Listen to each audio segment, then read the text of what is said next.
갈라디아서 6장 13, 14절을 세 번역을 한번 읽어보겠습니다. 할례를 받는 사람들 스스로도 율법을 지키지 않으면서 여러분에게 할례를 받게 하려는 것은 여러분의 육체를 이용하여 자랑하려는 것입니다. 그런데 내게는 우리 주 예수 그리스도의 십자가 밖에는 자랑할 것이 아무것도 없습니다.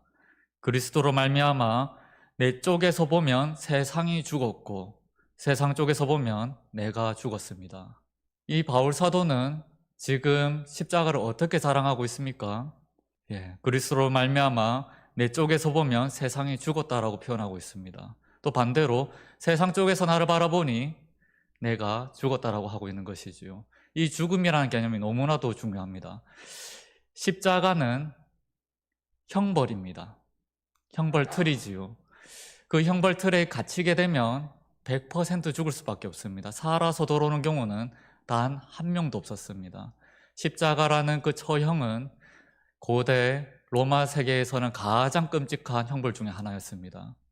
사람을 단박에 죽이는 형벌이 아니라 길게 올려두어서 그 절규하는 그 죄인들을 전시하기 위해서 만든 것이 십자가 형벌이었었지요.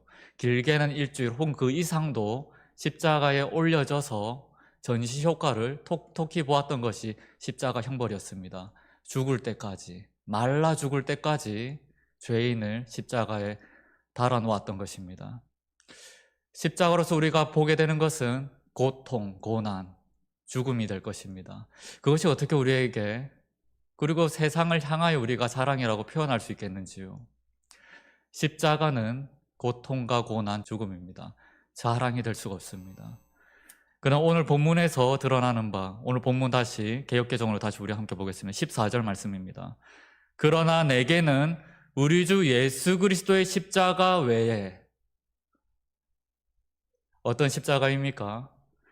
예수 그리스도의 십자가입니다. 그저 십자가라면 결코 자랑이 되지 못할 것입니다. 자랑할 수가 없지요. 어떻게 자랑이 되겠습니까? 끔찍한 그 처형 방식은 우리에게 있어서는 자랑이 못할 것입니다. 그러나 그 십자가가 세상의 그 수많은 십자가가 아니라 예수 그리스도의 십자가이기 때문에 우리에게 자랑이 된다라고 표현할 수 있는 것입니다. 그 십자가의 그 끔찍한 형벌에 예수님께서 나아가셨고 달리셨고 죽으셨습니다. 너무나도 모순적입니다. 결국 예수님께서는 십자가에 달려서 죽으셨습니다. 죽지 않으실 것이라면 십자가로 나아가지 않으셨을 것입니다. 예수님께서는 이 땅에 오신 것은 그 십자가에서 달려 죽기 위해서 이 땅에 오셨던 것이지요. 오늘 104장 찬송을 했습니다. 104장 찬송에는 임마누엘이라는 단어가 등장합니다. 우리 한번 찾아보겠습니다. 이사야서 7장 14절의 말씀입니다. 구약성경, 제가 가진 성경으로는 구약성경 976면쯤에 있습니다. 이사야 7장 14절의 말씀, 우리 한 목소리로 한번 읽어보겠습니다. 그러므로 주께서 친히 징조를 너에게 주실 것이라. 보라, 처녀가 잉태하여 아들을 낳을 것이요 그의 이름을 임마누엘이라 하리라. 아멘. 밑으로 쭉 한번 내려가 보겠습니다. 각주가 붙어 있습니다. 그 뜻이 뭐라고 적혀져 있습니까? 제가 한번 읽어보겠습니다. 하나님이 우리와 같이 계심이라. 임마누엘의 뜻이 바로 이것입니다. 하나님께서 우리와 함께 하신다는 것이 임마누엘의 뜻인 것이지요. 저 하늘 보좌에 계셔도 되는 분께서 삼위일체 하나님 제2위의 예수 그리스도께서 우리와 함께 하셨다는 것, 하나님 그분이 우리와 함께 하신다는 것이 바로 임마누엘의 뜻인 것입니다. 무엇 때문에 독생자 예수 그리스도께서 이 땅에 오셨던 것일까요? 해결해야 되는 문제가 있었기 때문입니다. 너무 끔찍한 문제가 하나 있었던 것이지요. 모든 것이 선으로 이루어졌었던 그 에덴 동산 안에서 하나님을 반하는 반역을 저질러 버린 것이지요. 하나님과의 관계가 완전히 어그러져 버렸습니다. 죽음이 타고 들어왔습니다. 인간은 길어봐도 고작 100년 어간의 삶을 살 수밖에 없는 죽음의 길을 걸어갈 수밖에 없게 된 것이지요. 우리는 수고하여야만 땅의 소산물을 얻을 수밖에 없는 육체의 노동까지도 함께 받게 되었습니다. 아이를 낳고 기르는 것도 우리에게는 고난이 되어버렸습니다. 그 처절한 대지 위에 예수 그리스도께서 이 땅에 오신 것입니다. 기쁨으로 이 땅에 오셨습니다. 우리의 모든 죄를 멸하시기 위해서, 깨끗하게 다시 닦아주시기 위해서 이 땅에 오셨던 것이지요. 그러면 예수님께서는 이 땅에 오셔서 그저 선포만 하면 되셨을까요? 이 땅에는 모든 죄들아 만악들아 꺾일지어다 선포하면 그 모든 것들이 지워졌던 것일까요?